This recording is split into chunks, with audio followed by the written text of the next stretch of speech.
मेरा नाम है श्री दिगंबर पूर्णम गिरी। जब मैंने शास्त्र पढ़ा और उसमें यह आया कि जब महाप्रलय होगी तो 12 सूर्यों का ताप इस पृथ्वी पे गिरेगा जी। और मैंने आंख खोल कर देखा तो एक ही सूर्य दिख रहा है, 11 और नहीं दिख रहे। मैंने उनसे तर्क किया कि 12 ही लिखा है, गलत लिखा है कि 12 सूर्यों का ताप पड़ेगा, एक ही सूर्य 12 कहाँ है? तो उन्होंने कहा बेटा ये सत्य लिखा है, जो वर्तमान में हमारा सूर्य का प्रकाश आ रहा है ये केवल 8% आ रहा है। 92% ओजोन परत पर रुक जा रहा है, जो अल्ट्रावायलेट किरणें जिसको कहते हैं। ओके। यहाँ केवल 8 आ रहा है विटामिन डी को लेकर, रेडियम से युक्त होकर। जब ओजोन परत फट जाएगा, टूट जाएगा तो 12 अट्ठे 96 डिग्री जब तापमान आएगा तो 12 सूर्यों का ताप पड़ेगा। ये पूरी पृथ्वी आग का गोला बन जाएगी। नागा का स्वरूप है जी, ये महादेव का स्वरूप है जी, एक बालक का स्वरूप है जी। बालक में क्या चीज नहीं होती है? निर्मल मन जन सो मोई पावा, मोई छल छिद्र कपट नहीं सुहावा।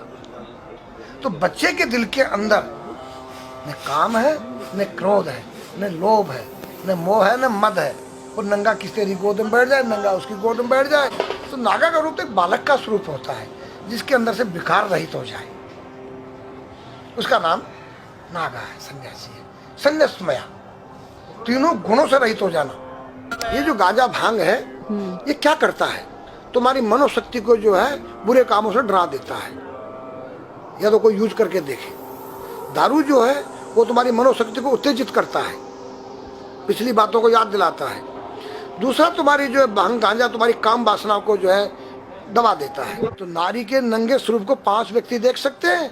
मेरे पास एक डिश है और जो चुटिया होती है एंटीना है, जो तुम्हारे जो यहाँ से कुछ तरंगे बाहर को जाती हैं, कुछ अंदर को आती है। 5 कर्मेंद्री, 5 ज्ञानेंद्री, 10 उस रथ के घोड़े हैं और बुद्धि रूपी उसमें लगाम है और ज्ञान रूपी चाबुकर बोलने वाला इसमें स्वयं सारथी कृष्ण है। तो आज हमारी संस्कृति बदली गई।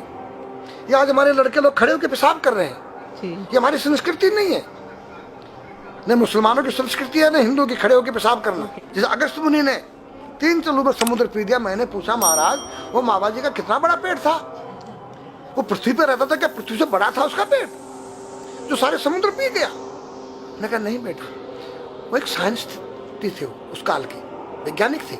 उन्होंने ऐसा केमिकल डाल दिया कि पानी के 2 भागों में बढ़ गया, H2O हो गया और वो आकाश में उड़ गया। आज का जो नौजवान है ये साइंसवादी है, ये हमारी भौतिकवादी और जो हमारी धार्मिक आध्यात्मिकवाद को नहीं मानेगा।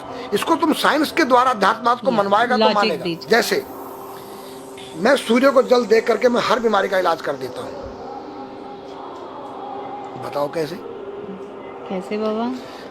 सूर्य उदय हो रहा है, ये जैसे सूर्य मान लो इसको जी, और मैं यहाँ खड़ा हूँ तो हम दोनों एक ही डिग्री पर हैं जी, सीधा। इसकी जो किरण आ रही है वो सीधी आएगी। जी, मैंने स्नान किया, जी, मेरा बदन गीला है जी, और मैंने तांबे के लोटे में जल भरा तो तांबा कॉपर है, कॉपर में जब जल भर दिया तो कॉपर वाटर हो गया। राइट। और मैं अपने सिर के ऊपर से गिराया जी, और सूर्य का प्रकाश उसमें विटामिन डी रेडियम को लेकर टकराया जी, तो क्या बनेगा? रेनबो बनेगा, इंद्रधनुष बनेगा, 7 कलर बनेंगे। जो हमारे 7 कहते सूर्य के 7 घोड़े हैं। अब उसमें जो हरा रंग है क्लोरोफिल का है, जो पत्तियों में पाई जाती है, विटामिन डी और रेडियम से लैस है। वो मेरे मस्तक पे, मेरी आंख पे, मेरे कंठ पे, मेरे हृदय पे, मेरे फेफड़े पे, मेरे लीवर पे, मेरे पित्त पे, मेरे आमाशय पे, मेरे गुर्दों पे जब वो गिरेगा क्या करेगा? ऐसे 6 रंग कलर और बचे हैं, बैंगनी है, ऑरेंज है, नीला है। तो ये क्या करेंगे? किस चीज के प्रतीक है? जब हरा रंग क्लोरोफिल का है और डॉक्टर कहता है हरी पत्तियां खाओ, सब्जियां खाओ, उसमें आपको आयरन मिलेगा। तो अब वो जो विटामिन डी से जो हरा रंग पैदा हुआ है सूर्य की किरण से कॉपर वाटर में, वो क्या करेगा? कोई वैज्ञानिक बताए तो सही मुझे। एक अमेरिका का चेला है, एक रूस का है, वो मेरे भक्त बने हुए हैं। हरिद्वार में क्या वो कोई जल दे रहा होगा सूर्य को, वो भी अपने ऐसे से फेंक रहा है, मैं बैठा देख रहा हूँ ये क्या कर रहा है। मैंने उसको बुलाया तो मैंने यही फार्मूला उसको समझाया। वो मेरा शिष्य बनेगा। बोला ओ ये तो साइंस। मस्तिष्क पर तिलक क्यों लगाते हो इस जगह पर? पहले लगता है पीला, फिर लगता है लाल, फिर लगता है सफेद। 3 कलर क्यों लगते हैं? काला क्यों नहीं लगता? चौराहे पे 3 बत्तियां हैं, जी देखा होगा जी। लाल क्यों है? फॉर डेंजर स्टॉप, खतरा है, या डेंजर, खड़े हो जाओ, खतरा है जी। पीला देखो, चलना नहीं है, हाँ, देखो रेडी रहो, देखो। और सफेद चल सफेद सफेद तो यहाँ है उसमें ना, हाँ चावल लगा रखे हैं ना मैंने हाँ सफेद, हाँ वहाँ हरा है। वहाँ हरा है, रेडी टू गो। गो या हरा गो है, जी। नहीं सफेद। अगर युद्ध हो रहा है, गोलियां चल रही है, सफेद झंडा लहरा दिया जाए। पीस, शांति का प्रतीक है। चावल ठंडा होता है। और हमारी यहाँ पर सुषुम्ना नाम की नाड़ी है, जी।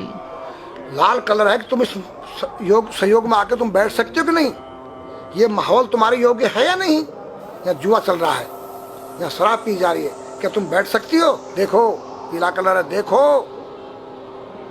आना नहीं जाना नहीं, देखो ओ खतरा है, या ठीक नहीं है, चलो। और सफेद शांति, जी। क्या यहाँ शांति है, बैठ सकते हैं। तो ये हमारी जो है संस्कृति में एक वैज्ञानिक है। जब हम खाते हैं गैस बनती है, तो बिल्कुल। चावल जब पानी में भीगे बाद ठंडा हो जाता है, और हमारी सुषुम्ना नाड़ी पर जब लग गया है तो उस नाड़ी को ठंडा करने लग गया है। उस नाड़ी से कोई गर्म गैस को ऊपर चढ़ने नहीं देगा। और हमारे शरीर ब्रह्मांड में, हमारे सिर के अंदर कोई ऐसी वायु गैस जाकर तुम्हारी सिर को परेशान नहीं कर सकता है। तो मेरे पास जितने हमारे शास्त्र पुराण ग्रंथ हैं, ये साइंस है। मैं साइंस के द्वारा इन वैज्ञानिकों को समझा सकता हूँ और रगड़ा सकता हूँ। कहा जाता है कि नागा बाबा जो हैं वो कुंभ मेले के बाद विलुप्त हो जाते हैं, नहीं। ऐसा कुछ है क्या? ऐसा नहीं है। जैसे हम गंगोत्री धाम हिमालय में रहते हैं, जी वहाँ मुझे हिमालय पसंद आया। जी क्यों? कि तुम गर्मी से बचने के लिए तुम्हारे रूम में एसी लगी है, जी ठंडा पानी पीने के लिए तुम्हारे पास कृत्रिम जो है फ्रिज लगा है, जी।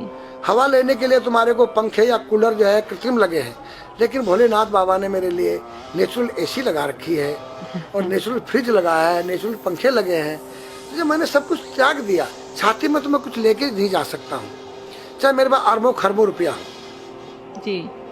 खाऊंगा मैं उतना ही जितनी मेरी पेट के अंदर भूख है। पढ़ना लिखना ये तो सहज चातुरी, काम धैन मन बस करन गगन चढ़न मुश्किल। काम धैन मतलब अपने वीर्य को कंट्रोल करना, अपने मन को कंट्रोल करना, और अपने प्राण को ब्रह्मांड में यहाँ ले जाना। ये खोपड़ी क्या है? ब्रह्मांड है। उसको कहते हैं समाधि। सारे शरीर के प्राणों इकट्ठा करके इस ब्रह्मांड में मस्तिष्क में ले जाके बैठ जाना, जिसको ब्रह्मरंध्र कहते हैं, उस गुफा के अंदर। ये तीन वस्तु मुश्किल है, बाकी सब आसान है। अपरिग्रह मतलब उतना रखो जितना तुम्हें आवश्यकता है, अधिक मत रखो।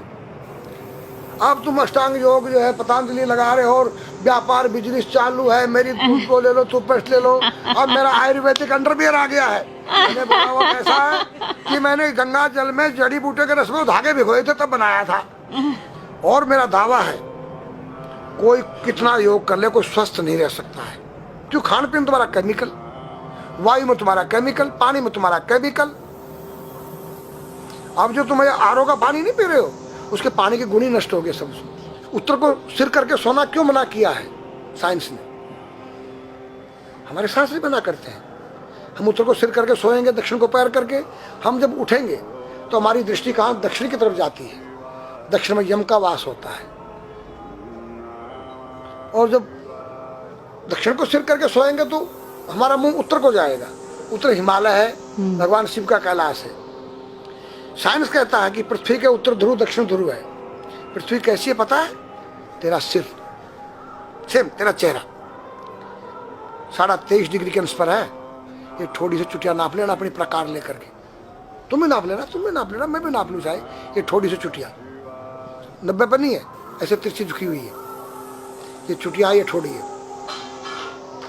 66.5 डिग्री कोण बनाती है। तो ये जो चुंबकीय मैग्नेट पावर है, उत्तर से नॉर्थ से साउथ तक, हम जब सिर उत्तर की तरफ करेंगे तो ये नॉर्थ है, वो नॉर्थ है। नॉर्थ को नॉर्थ धक्का मारेगा तो तुम्हारे दिमाग में और तुम्हारे हार्ट में डिस्पोरोजन होगा और बैलेंस बिगाड़ेगा। इसलिए साइंस में कहता है कि उत्तर की ओर सिर मत करो, और हमारे शास्त्र भी कहते हैं कि उधर मत करो, नीचे उधर दक्षिण की तरफ यम का वास है, उनकी तरफ दृष्टि पड़ती उठते ही। मतलब एक कहने का फर्क है, एक चीज एक ही है। आज हमारे पास योग की विद्या थी, वो गायब हो चुकी है। अब तो जो थोड़ा सा कोई एक चूहा था, वो दुकान में गया, उसको एक हल्दी कंकर मिल गया, बोला हम पंसारी हो गया है। हल्दी मिल जाने से पंसारी बन गया। जो पीटी स्कूल में कभी किया होगा आप लोगों ने, पढ़ा होगा स्कूल में। हाँ जी। उसी को योग कह रहे हैं। योग क्या है? भगवान कृष्ण के पास था, उज्जैन गए थे संदीपनी ऋषि के पास सीखने के लिए। एक ही समय में 16,808 रावणों के साथ बात कर रहे हैं, अलग अलग रूप में। योग से अनेक रूप बन सकते हैं। योग हनुमान जी के पास था। जब लंका में घुसे हैं तो मच्छर का रूप बनाया उन्होंने, मत्स्य के समान रूप धर कपि, मच्छर के समान। जब सीता के पास गए छोटे से बनकर, तो पूछा क्या तेरे जैसे ही है सब? कि हाँ। फिर तो श्रीलंका पे विजय पाना असंभव है।